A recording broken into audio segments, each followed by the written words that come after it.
The Spin-off Podcast Network. Are you making the most of your KiwiSaver investment? Generate is an award-winning KiwiSaver provider with a track record of strong long-term performance. Making a smart decision now could add tens of thousands of dollars by the time you reach retirement. Book a no-obligation chat with a Generate KiwiSaver advisor today at generatekiwisaver.co.nz/get-advice. A copy of the product disclosure statement is available at generatekiwisaver.co.nz. The issuer of the scheme is Generate Investment Management Limited, and of course, past performance does not guarantee future returns. A relaxing dip in a natural hot spring? The perfect end to a great vacation, right? But luck can change in a hurry.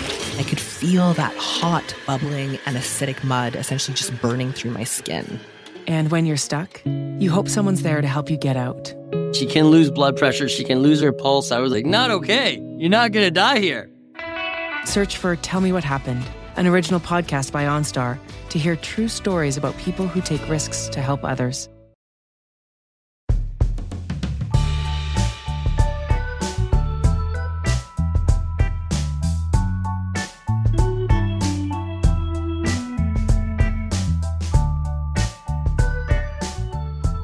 No mai haere mai, piki mai, kake mai. This is Gone by Lunchtime. My name's Toby Manhart. It's the Gone by Lunchtime Christmas party, even. Annabelle Lee Mather, what do you reckon? Yes, it is. Merry Christmas, everyone. Merry Krihimete. Merry Krihimete, Ben Thomas. How you going? Jingle bells. Hey, I've got reindeer antlers on with things are starting to get a bit wild. Toby has a tie around his head. He's growing a beard just like Hanakoko. Alice Webb-Liddell, thanks for staying up late into Friday night. There's nowhere I'd rather be, you guys.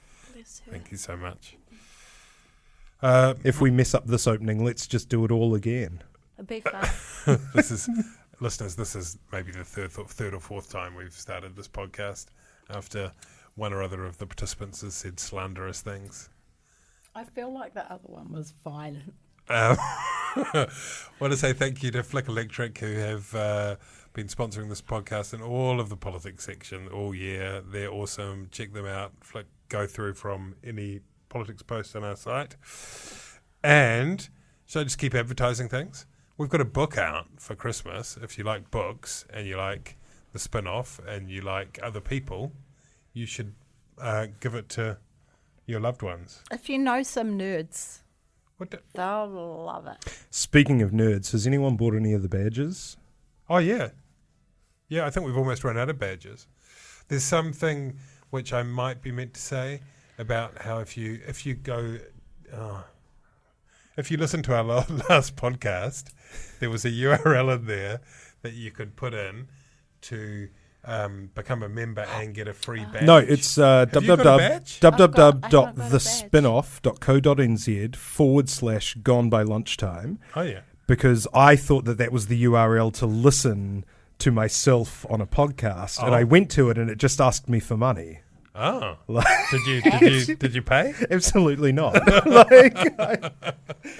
So yes, business confidence is low, Toby. I promise you, if you go through that route, you will get a badge. And we'll just have to make more. I think we nearly run out, which is cool, right? So yeah, there are lots of people. Imagine if you were seen in Wellington without your Gone by Lunchtime badge. Basically, the town belt of Wellington is just full of people hiking with Gone by Lunchtime badges. You're at the press gallery party this year.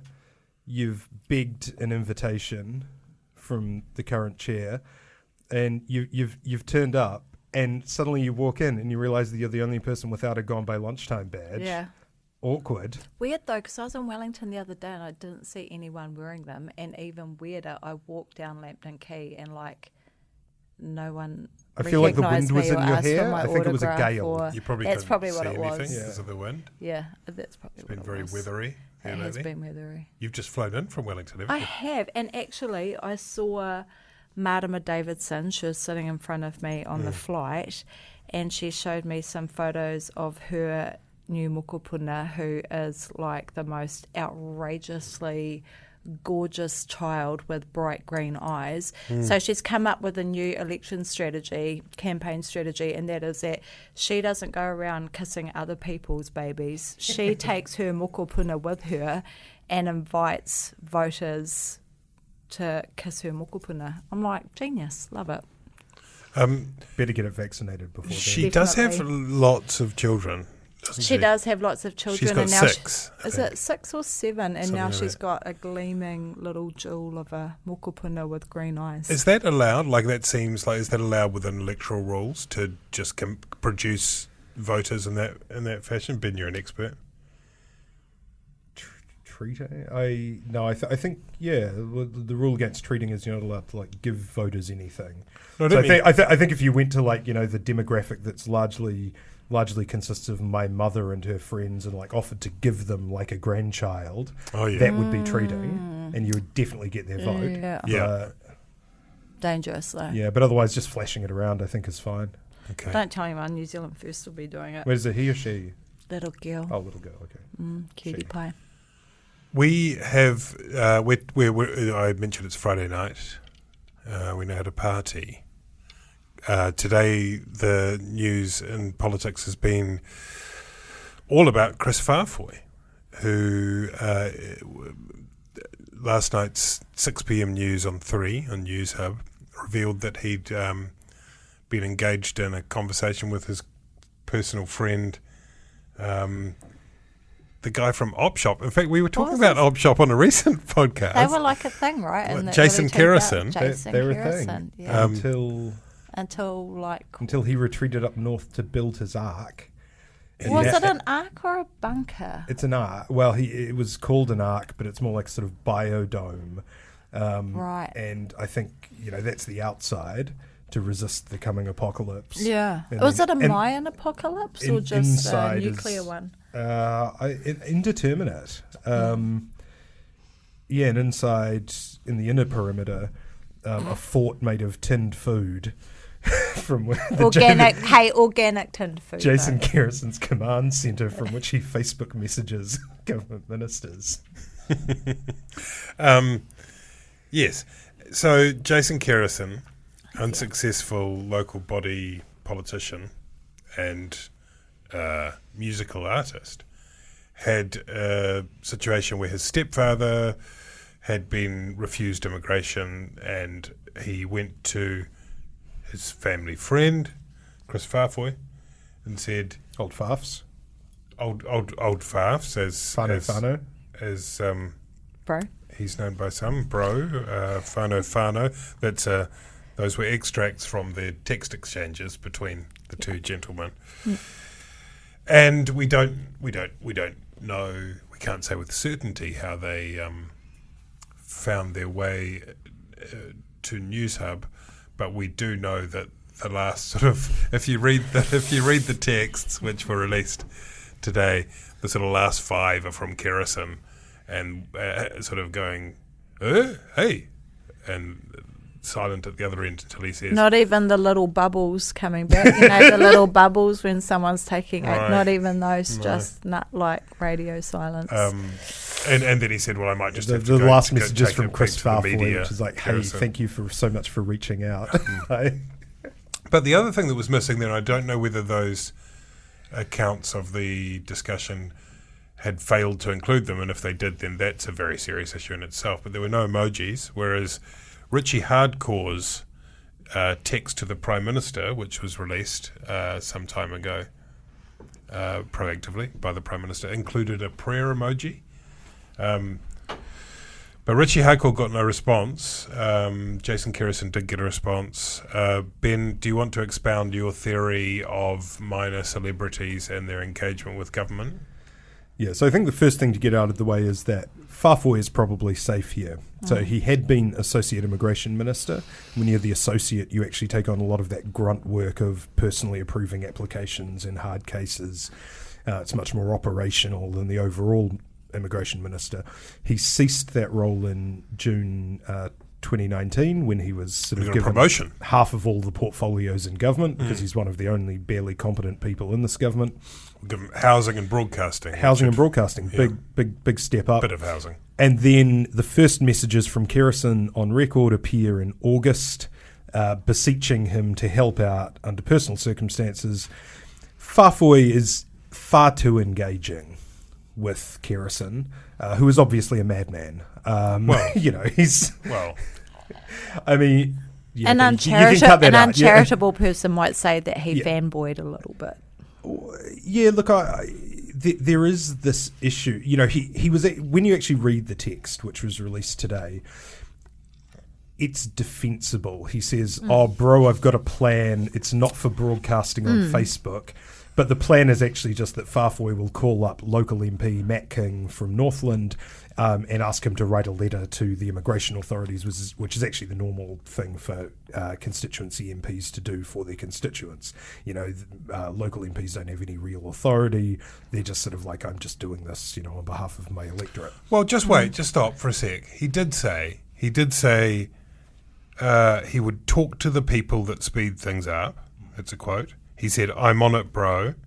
And he also said, and I think this is one of the things that raises... could be a bit of a, a way of, not fobbing him off, but, technically speaking to your local MP could potentially speed it up. It's like overselling and under-delivering. I mean, I agree with all of that. It's just that, and then he also said that he didn't want it in writing. Let's not put this in writing because then that would be... And so taken together, I mean, it's just if you look at Twitter today, which is obviously not a cross-section of everything, you'd think that somehow Chris Whāwhoi had been appallingly traduced, and possibly Kerrison is a dick, but as Whāwhoi himself said in his press conference this afternoon, that's not that he said some dumb stuff. Absolutely. He should not be doing that.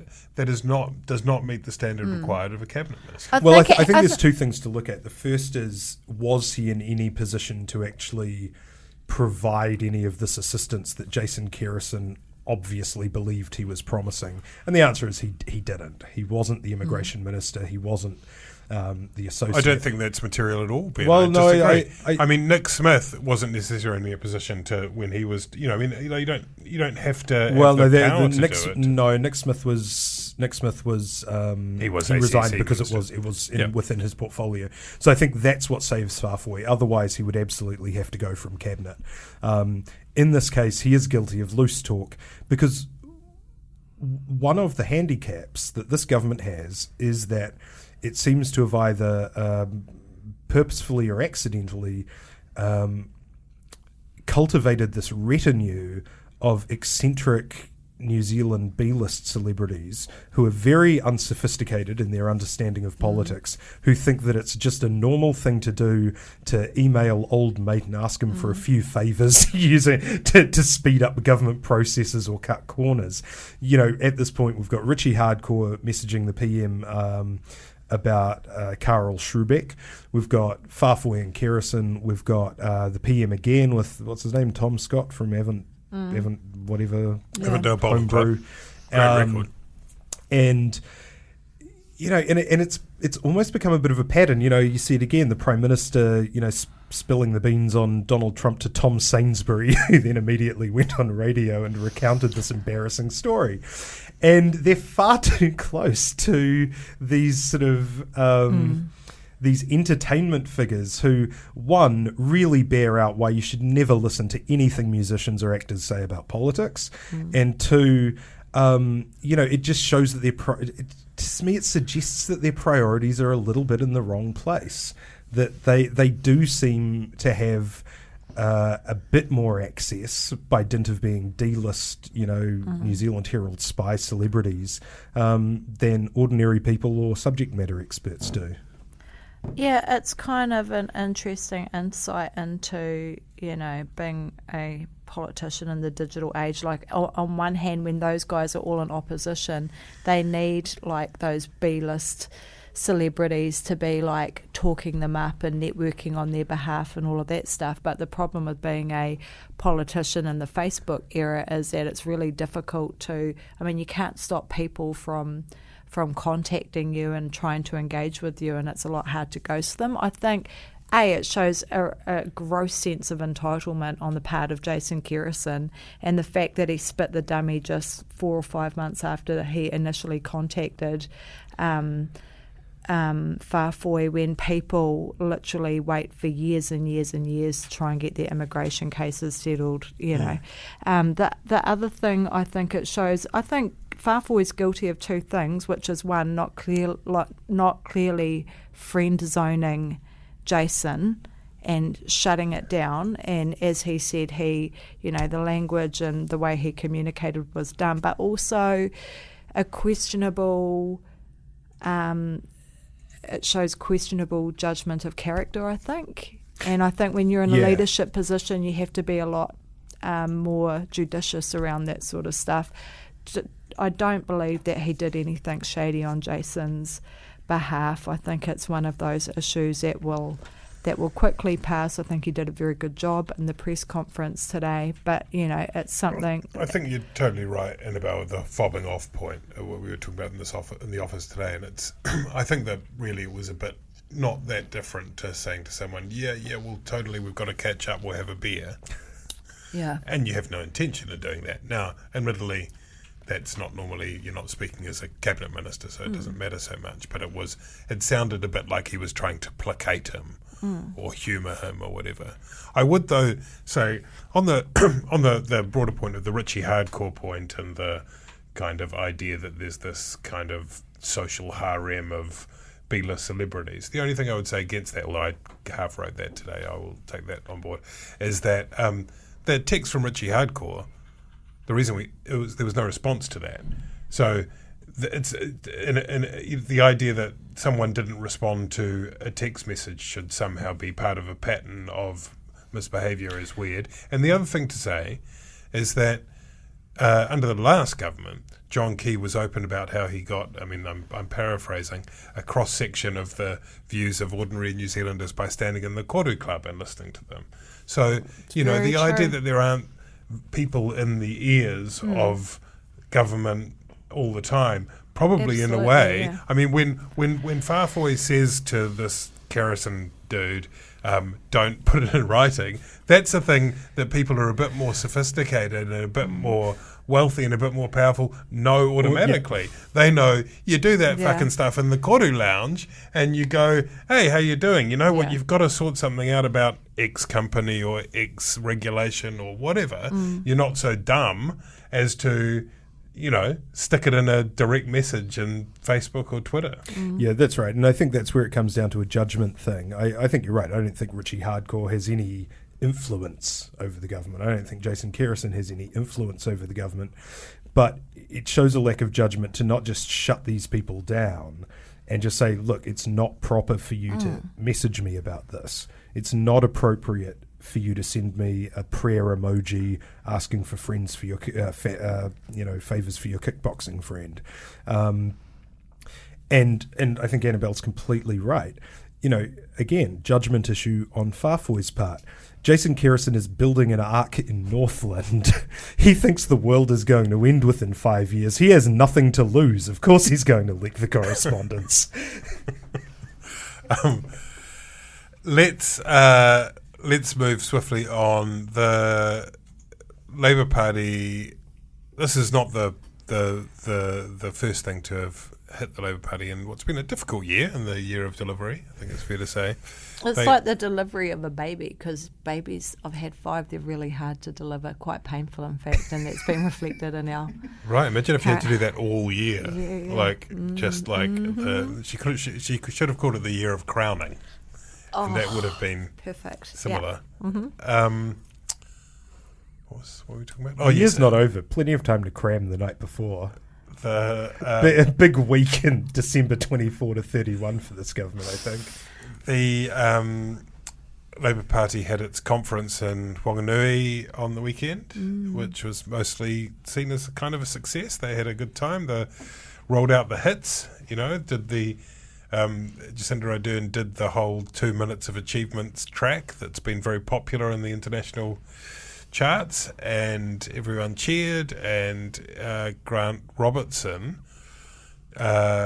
signalled that they were going to loosen the budget responsibility rules, which seemed very... Well, he said that. So they already signalled that they were going to loosen them from a 20% cap to a range between 15 and 25%.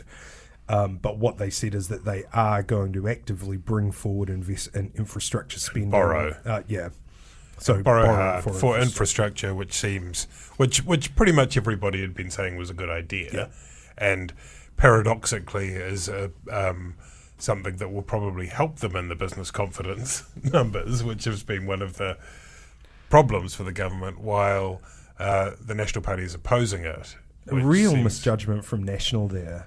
You think? Yeah. What should they have said? They really bottled that one. They should have said not soon enough, not borrowing enough. This is just PR, but they could have argued that they don't have a sufficient pipeline of work to get on with, that they haven't done the sort of planning that they need to make this effective spending.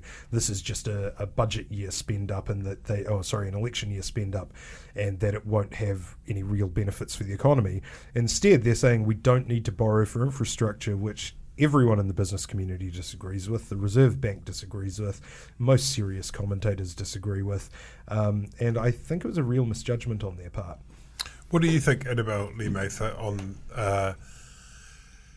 Bridges and National's response on that, and also their general approach lately? I mean, they've done well in recent polling, and on the most recent poll for One News, Brunton, National could govern with the ACT Party, but also there's been quite a lot of rhetoric around cracking down on gangs, around this. What's it called? The Raptor Strike Force Raptor. I feel like we're seeing two parties who neither were prepared for the current position they're in. So we've got the Labour Party, who really weren't prepared to become a government, and we're seeing that through the failure of policies like Kiwi Build and underprepared ministers.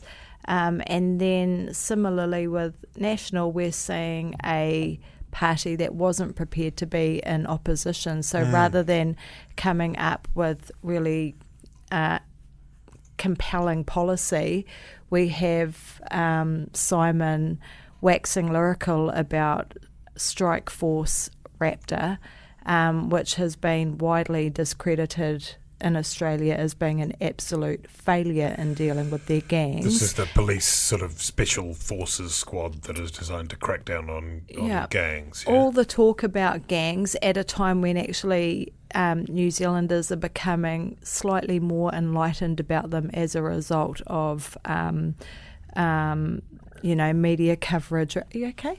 Sorry, it was just a bit of gas. A little quickie or something?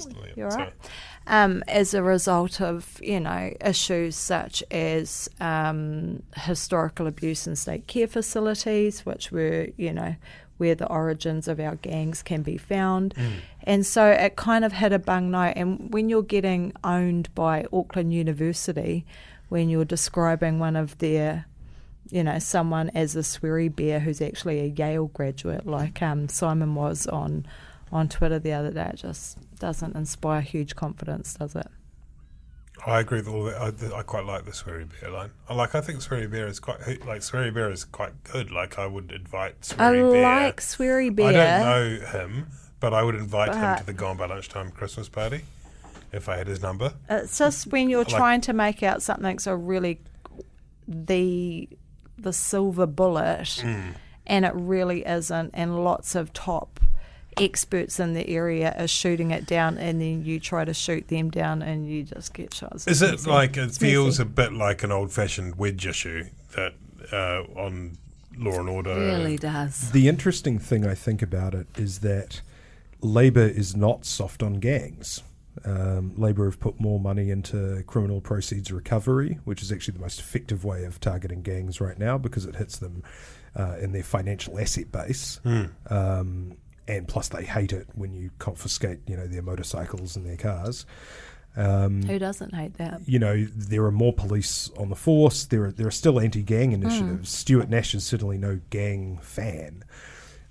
Paradoxically, and again, there's nothing particularly new or innovative about any of these national gang policies. It really is just reaching into the old Tory bag of tricks. On the other hand, I think it's actually been reasonably effective for them, for the reason that the people who have come out decrying it and being quoted in the media are people like mongrel mob chapter heads and presidents. And so, National have got these gold headlines where it says, there was one on Radio New Zealand which was Waikato mongrel mob says Simon Bridges' gang plan will be ineffective. Well, I mean, that's fantastic for Middle New Zealand. Most people don't like gangs. Most people don't have this sort of enlightened cafe view that they're a parallel institution that developed alongside colonialism or whatever. They see them as a group of criminals who are organised for the meth industry, for violence, who have a terrible record on domestic violence. This very academic kind of explanation of gangs, it's all just, kind of a colonial social construct. Well, everything has a complicated sociological history. We live in a complicated world. Korean boy band fandom has a complicated sociological history. And just saying that about gangs doesn't make them any more sympathetic or any, more positive contributors to New Zealand society. I mean, my favourite... Perhaps not, but I think people are becoming somewhat wiser to that sort of political rhetoric. That when you don't know what to do next, let's invent the name of a really cool group of police dudes that can come in like the Transformers and kick ass. I mean, look, I have some sympathy for Simon Bridges. The Korean boy band. That would... that's not my... Strike Force Raptor isn't as cool I take your word for it. It would be a huge surprise if you were at the highways or Black Power and so knock on the door, it's Korean boy band. It would just throw them completely. They're not expecting that sort of shit. And then just maybe start up with some Korean harmonising. But I think had one of those on the Hui recently, a Korean couple who's singing Te Reo Māori. We digress. Keep going, Ben. I want to hear more about that. They were great. I'll send you the link. I think National have somehow stumbled onto a PR win here because of the non-government voices who have come out to defend violent criminal organisations. I think they're quite cleverly trying to cleave off the part of the New Zealand First vote that they think is there to be gained, and which they can gradually make aligned to Labour because they know that that's the way into it. And actually the policy doesn't... I mean, Simon Bridges wrote a piece for the spin-off, which was a response to Chester Borrow's very interesting article talking about shallow rhetoric on criminal justice. Chester Borrow's the greatest Labour MP to ever sit in the National Party caucus. Well, I mean, certainly on these issues he is very, what you might describe as progressive, but not across the range of others. I wouldn't say. I'd call him a double agent. Anyway, but in Bridges' piece, he pointed to a lot of elements in their discussion paper on Law and Order, and quite rightly, which are actually very mainstream. It's not a kind of wildly draconian or your glass is empty. Yeah. Should we pause and fill it up or what? Yeah. Okay, pause. Everybody pause. Getting more drinks. Hi, I'm Leonie. I'm Alex. And along with our friend Michelle A. Court, we bring you On the Rag every month, which you can find at thespinoff.co.nz and on all good podcast providers. Once a month, we get together in the Spinoff studio to reflect on the previous month of news, media, current events, and just life for women in New Zealand. It's a feminist podcast. It's a shrill podcast, and we'd love it if you listened. Hey, if you love the Spinoff, the best way to show it is to become part of the Spinoff members. It's fun that helps keep us free and accessible to all without a paywall, and it funds some of our most important and respected journalism. But wait, there's more. For a very limited time, fans of Gone by Lunchtime can get a super limited edition button badge when they sign up using this special URL. Here it goes, thespinoff.co.nz/Gone by Lunchtime. That's thespinoff.co.nz/Gone by Lunchtime. Gone by Lunchtime Christmas party. It's 6 hours later. Just working through the crowds. Annabelle's hanging from a Christmas tree. We played a few tunes. Toby's draped in to the tinsel true and nothing believers. else. These are the kind of things that you get if you become a spin-off member and get a badge and stuff. You get to... You get to stay at Duncan Greaves' house for the weekend, and he's got a swimming pool and a spa pool, and a beautiful little Airbnb that he runs out of the back of his place. Gorgeous. You get to stay there if you're a member. That's an elite benefit. Duncan kicked me out of his house after the Canon Media Awards. Gold elite status. We can't promise the swimming pool, but we can promise some water, potentially. Yeah. But, like, really expensive water in the pool. La Croix. Do you know that's how you pronounce it? We had a discussion about that in the office today. Let's get on topic. Come on. We haven't got yet to New Zealand First, which has been the biggest political story of recent weeks. Insofar as two separate journalists had stories on it, one being Guy Espino, the other big guy being Matt Shand, is that his name? Matt Shand of the Waikato Times. The Waikato Times.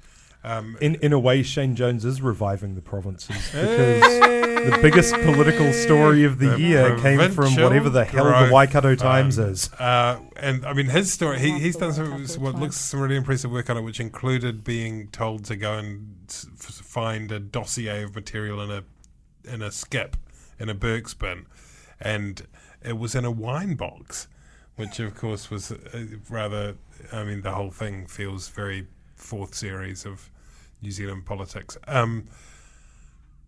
But it's quite a serious thing, Ben Thomas, insofar as for a long time New Zealand First has been filing its donation returns with a pretty sweet zero, because nothing comes over a certain amount. Everything's just cake stalls and sausage sizzles in New Zealand First's world. Yeah, and it's the 1950s all over again. And obviously, it's not to say that it's necessarily breaking electoral law to run a foundation that enables you to. I'm trying to use my words very carefully here. Maximise your... Yeah, to ensure that you can properly achieve a war chest for your election efforts. To ensure a sustainable future for the New Zealand First I Party. don't think we could say that any party doesn't look for ways that they can maximise their opportunities in the same way that just about every corporate will do everything they can to minimise their tax pay, right? So, you know, those are the rules. And I mean, Andrew Geddes wrote an interesting piece for us in which he said, on one hand, this could breach electoral law. We don't know enough. On the other hand, and this is worse, maybe it doesn't breach electoral law. So we don't currently have, the three of us, don't currently have enough information to know that. There are two really interesting facets that were uncovered by the Waikato Times, by Matt Shand, in the documents that he received.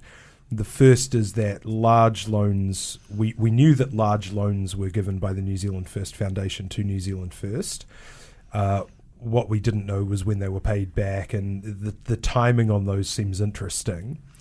And when you make a loan, you don't have the same requirements for declarations of where that money came from as you would if you, as a trust fund, say, had consolidated donations from individuals and then just given it to the political party.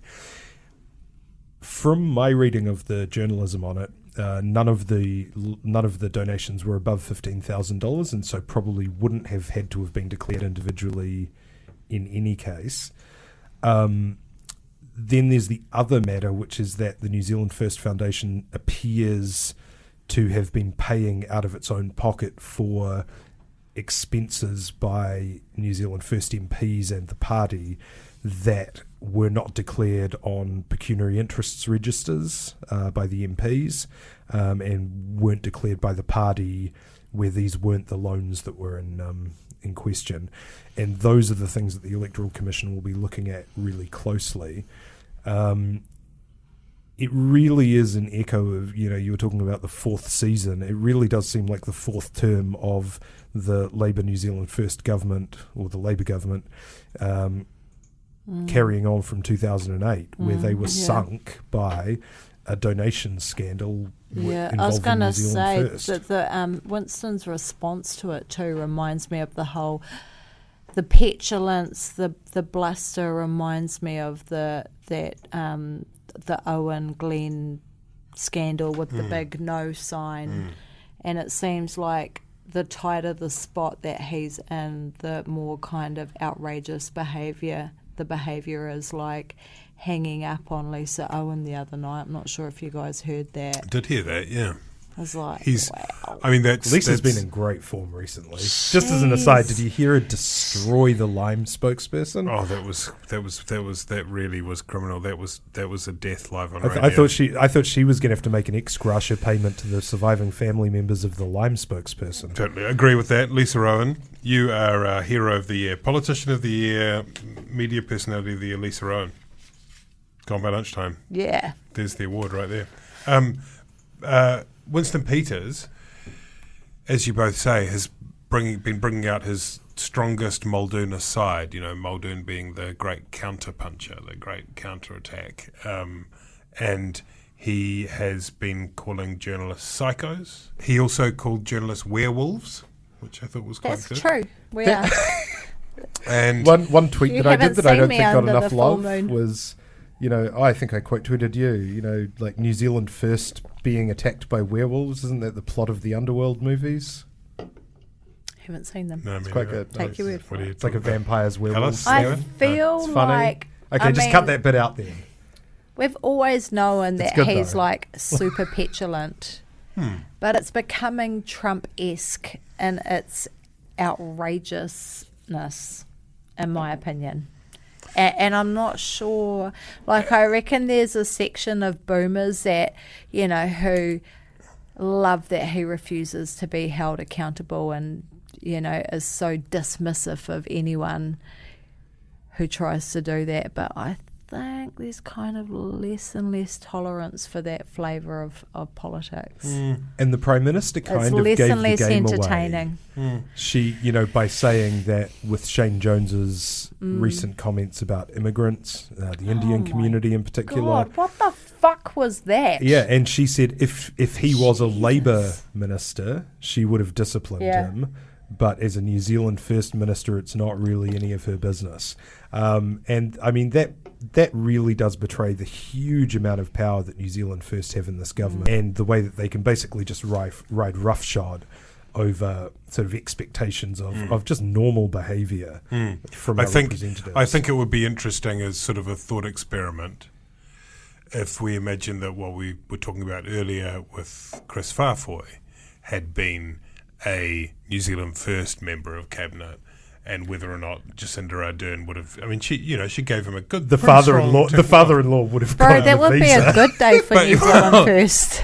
That would be like shit is going good as. But actually, that's true. Like, that's actually the dynamic. There is actually part of the New Zealand's first interests as we gear up for an election is to get noticed and to look as if they are not going to be held down by these urban liberals, that they are going to fight. And if that means a little bit of, that's Shane Jones' whole sort of Harvard on the Mariah shtick bullshit about, it's this whole, I know how it works, it's the real thing, I'm not going to be held down, So, that's only going to go up a gear, isn't it? Oh yeah, it's going to be ratcheted up, and it's working well for New Zealand First. They've been polling particularly well for New Zealand First in between elections. Normally they really dip below that 5%, but Jones and Peters in particular have been keeping them in the public eye. But seriously though, Ben, do you think that's because of this rhetoric, or do you think it's because of the Provincial Growth Fund? Well, because people are like, I think cool, a lot of it's we're part of the same thing, in the sense that you can achieve a lot in a portfolio, and if people don't know about it, you will still suffer in the polls. The Māori Party made big policy gains, and their vote went down and down and down until they were gone from Parliament entirely because they couldn't communicate, because they didn't seem to be their own party in government. New Zealand First, every time Shane Jones gets up and very sort of tongue-in-cheek calls himself the champion of the provinces, it draws people's attention. They get reminded of this $3 billion. It's the sort of thing that you hear from old people all the time. Every time they open their wallet, they see their gold card, and it reminds them to vote for Winston Peters. If you're not in the public consciousness, you just stop existing as politicians. It is working well for them. That doesn't guarantee that they'll be back, because I think, as I've said before on this podcast, the three most enduring institutional cultures in New Zealand are the All Blacks, the Warriors, and New Zealand First, and in only one of those cases is that a good thing. New Zealand First can be, just as that the donations train is never late, New Zealand First can be relied on to create some kind of scandal or catastrophe next year for the government.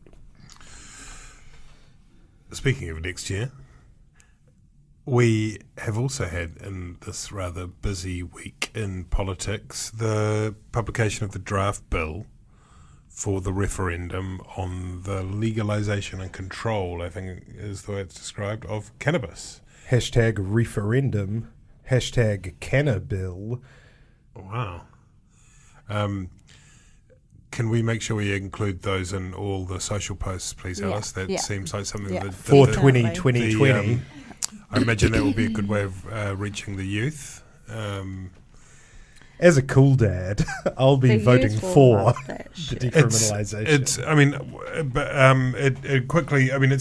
It's going to be interesting to see how we're going to have a referendum vote on legalising cannabis. We're going to have a referendum vote on the end of life choice bill, the euthanasia issue, which David Seymour managed to get through recently on his third reading. It's going to be a lot of voting, and these things kind of overlap into each other. And I don't know, it's interesting for the Green Party because they obviously got the cannabis bill was part of their confidence and supply agreement with Labor, I believe, but they don't want that to be their issue too much. What's my question? I'm just you're talking, just ripping. Save me, Annabelle. Well, this is a political podcast, so who are the winners and who are the losers? Oh, is that how it's done? Oh yeah, who's winning the horse race? So, the Greens. Is that what they do on Pod Save America? Now, if this was Pod Save America, would be like advertising. I listened to it for a while, but it just goes for ages, and they very talk boring. about and they and yet here we are, about 45 minutes in. It's like watching. No, 45 minutes is like engaging content. They always have those ads blur. For subscriptions to mattresses or suits, or it's like these people who listen to Pod Save America have subscriptions to everything. Yeah. Plus, they all have like the same cadence. It becomes like watching a school trip Shakespeare play where they just speak in the same rhyme and meter with everything they say about Trump for just years on end. The hope with the Greens has always been secretly that a referendum on cannabis will draw out this supposed missing million, all the stoner kids and all of the disadvantaged people in the regions who are discriminated against by current cannabis laws will come out because there will be an issue that finally affects them.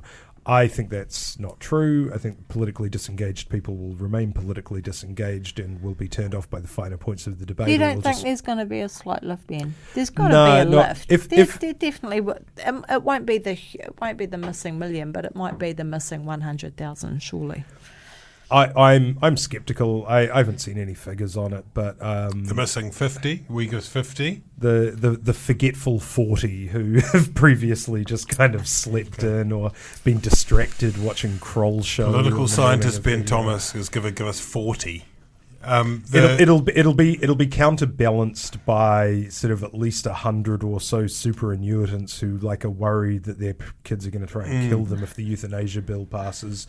So I think it'll be a bit of a wash. They did have for a while, didn't they? The Green Party introduced the green card as an idea for transport, where you'd get as a student special sort of discount. So I was thinking of when you were saying gold card, maybe the green card could be the regulatory necessity to go into a marijuana cafe. Yeah, and give them free public transport so that they can be rowdy youths and scare all the old people off the Waiheke ferry. They'll just fall asleep probably on the ferry, I should think. They'll just snuggle up. It'll be fine. Paula Bennett was in the house with a visual aid holding up a bag, or the technical term is baggie, of...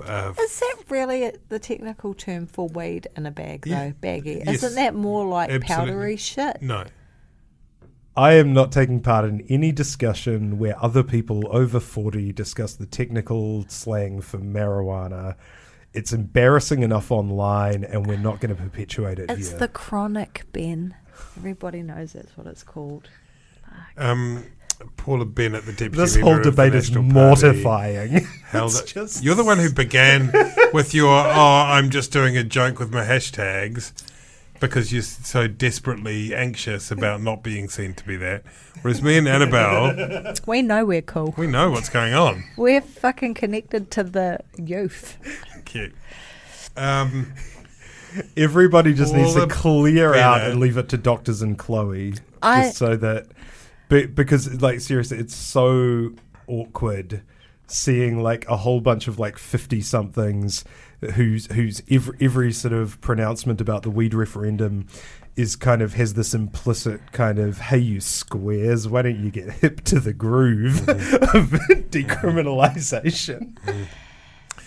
Chloe wouldn't okay boom me and Toby, but she'd probably invite us for a sesh, but I don't know if she would do that with you, Ben. I reckon she would. Can I just say on OK Boomer Yeah. that I feel as though Chloe Swarbrick getting all the credit for being the hip meme-based individual in Parliament is not fair, because Winston Peters accused someone of being a cuck in Parliament earlier this year. Cuck. And I love that. that Sounds like is something my way- 3-year-old would say in is frustration. Like, Chloe has got a lot of territory to cover before she can be as on fleek as Winston is my view. She's so fleeky, though. So to be Paula fair. Bennett.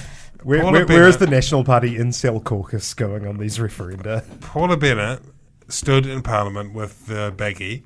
That's getting back to the point at Gone by Lunchtime Christmas party. Yeah. And she played the whole, this is how much can be bought under this draft bill in one day, which is kind of ridiculous, like, right? Like, I mean, it's the idea that if it were to become legal, that people would only ever buy for consumption in the immediate aftermath or whatever. So my question in a way is whether or not this is going to become a subject that the National Party, which will have a range of views within its base, well, within its base probably one view, but in its wider support, are they going to try and make political capital out of it? Fucking oats.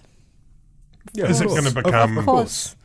Hell yes. So how much does it kind of... like? But it's okay because Chloe will just go on every current affairs show and run rings around But Paula. will she? Yeah, I mean, But it'll will pass she? Chloe anyway. Swarbrick Wow. is probably the best performed new MP of 2017. Hard. She's an incredible spokesperson.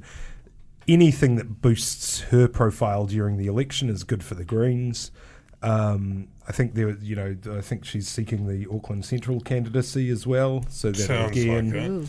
be and so I mean obviously it's good for them. On the other hand, the euthanasia referendum, good for New Zealand First, getting its voters out. But is it good for the yes vote in the referendum on cannabis if it appears to be joined at the hip with the green vote? I think, look, it's I don't going to think so. pass. So- no so- matter what happens, this bill is going to Oh, pass. I don't know. It's pretty tight. Nah, it's it's pretty gonna tight, pass. and It's a you'll have no-brainer. organisations like Family First, and all it will take will be one kind of appalling human story for it to become very tight.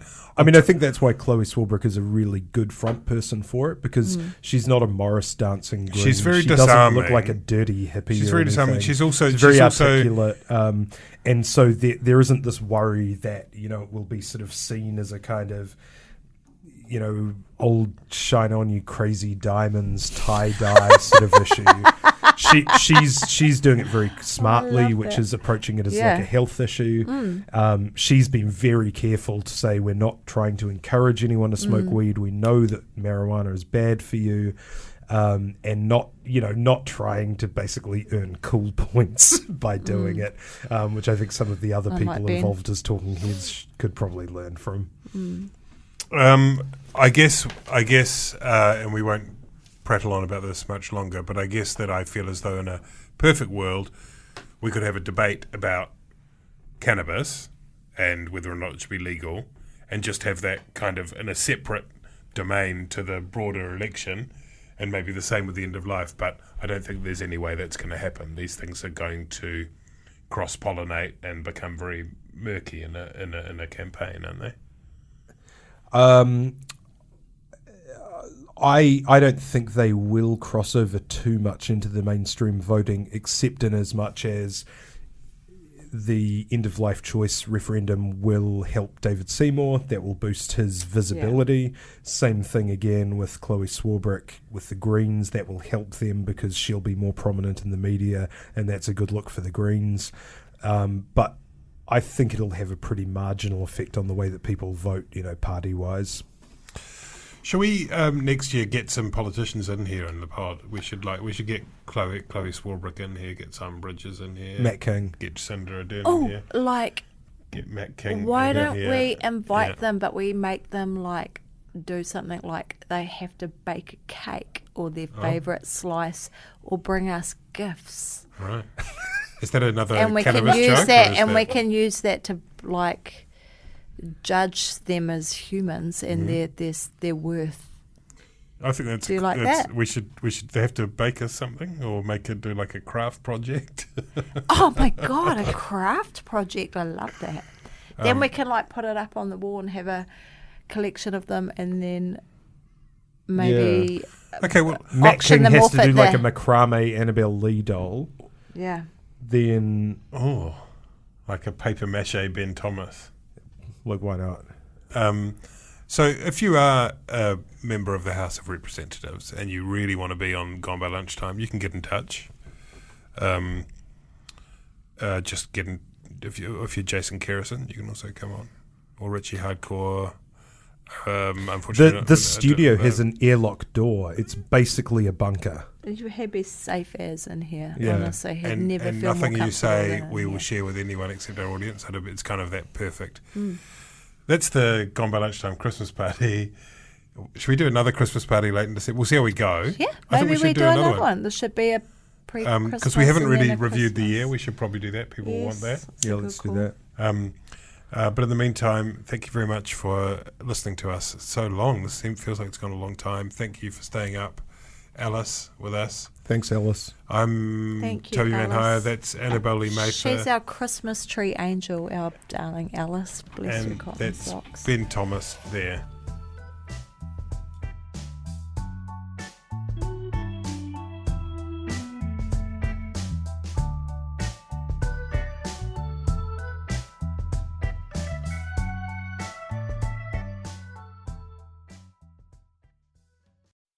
I'm Toby Manhire, and this is Juggernaut, the story of the Fourth Labour Government, a podcast in 6 parts. Doesn't give my opponents much time to run up to an election, does it? This nation is at risk. What do you think you're up to now, you perverted little liar? I could smell the uranium on it as you lean towards the most radical overhaul in the history of New Zealand's administration. Juggernaut, the story of the Fourth Labour Government, made with the support of New Zealand On Air. Listen now on The Spin-Off or wherever you get your podcasts. Kia ora, I'm Duncan Grieve, founder of The Spin-Off. You can help us keep all of The Spin-Off's award-winning journalism free for everybody by becoming a member today at thespinoff.co.nz/donate. The Spin-Off Podcast Network.